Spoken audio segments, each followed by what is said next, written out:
I'll get that Olympic ring tattoo with you. You'll get it too? Yeah. It's a deal. It's a deal.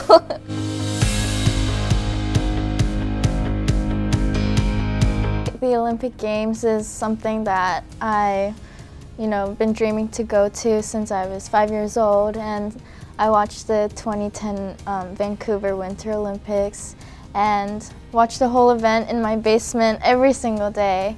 And that's the dream of mine, is going to the Olympic Games. So I really, really want to reach that.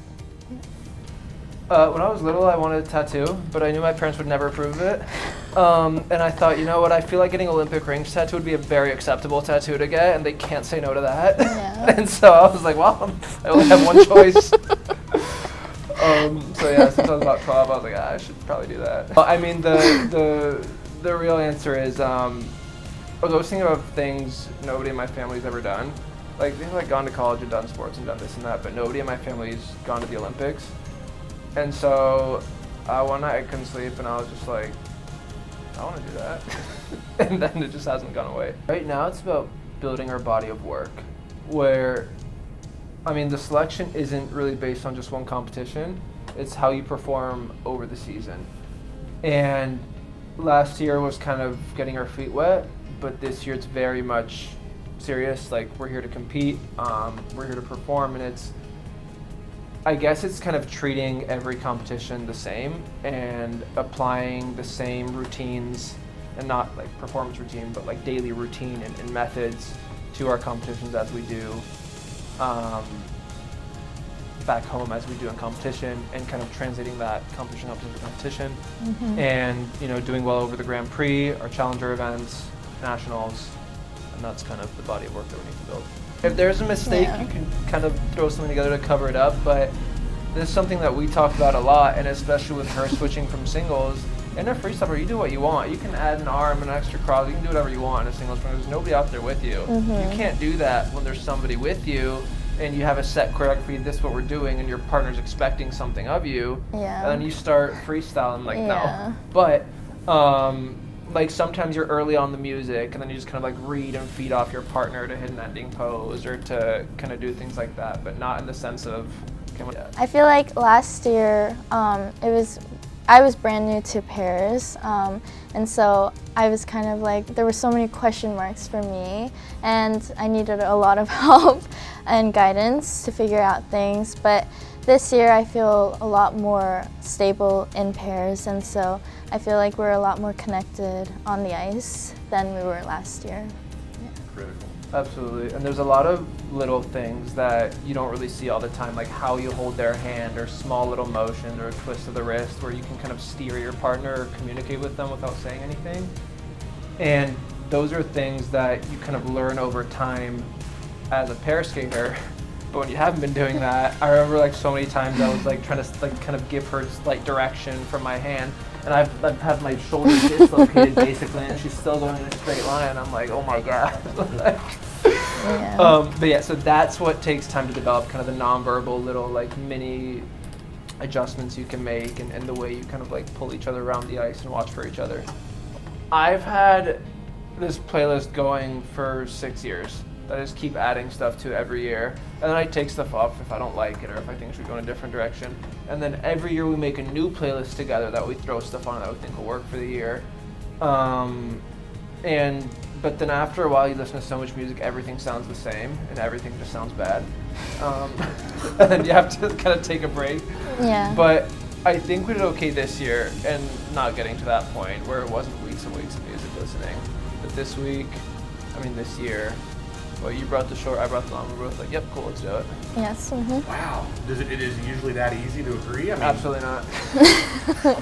No, I don't think it's that easy. But this year was pretty easy. I had an idea of what I wanted to skate to, and then we both agreed on it. And same with Balazs. He had an idea for the free skate, and we agreed. Free skate tucked up my sleeve for the past 5 years, and I've tested the waters. Nobody really wanted it.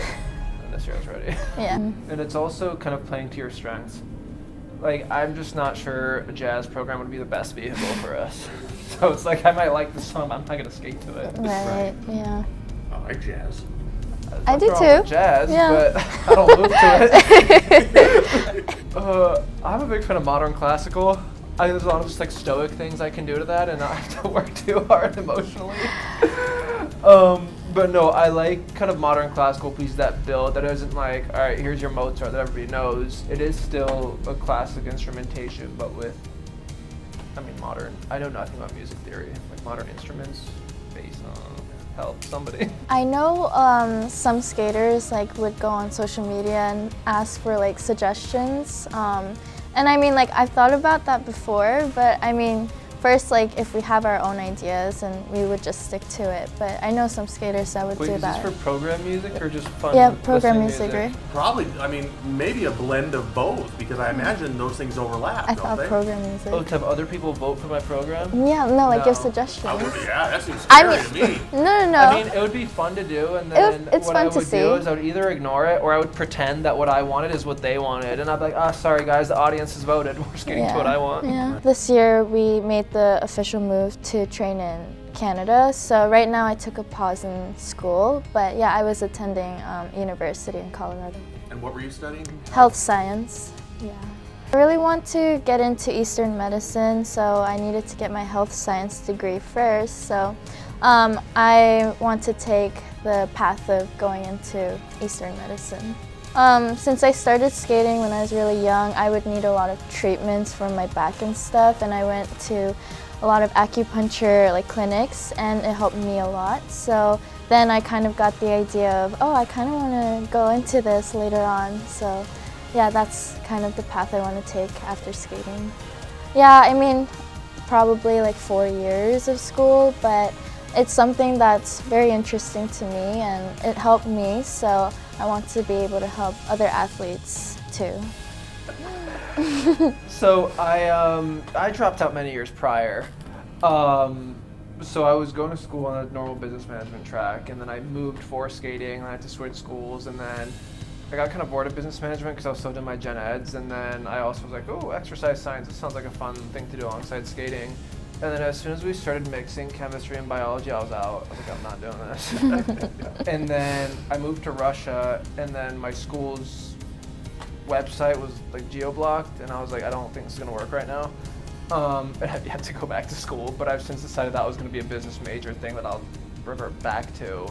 But I do want to coach for a while at least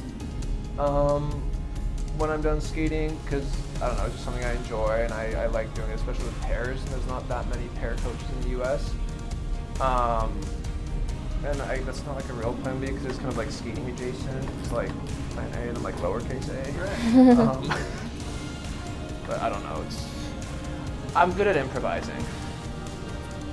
So I'm Hungarian, and then we moved to the US and became naturalized and whatnot. And I've skated for both countries. I've skated for Hungary and the US. So when I lived in Russia, I was skating for Hungary, and then here I've been skating to the US. And I'm here for a reason. I'm wearing this jacket for a reason. Like, I kind of had the choice on which one to go, and it would have been a much easier pathway to the Olympics had I skated for Hungary.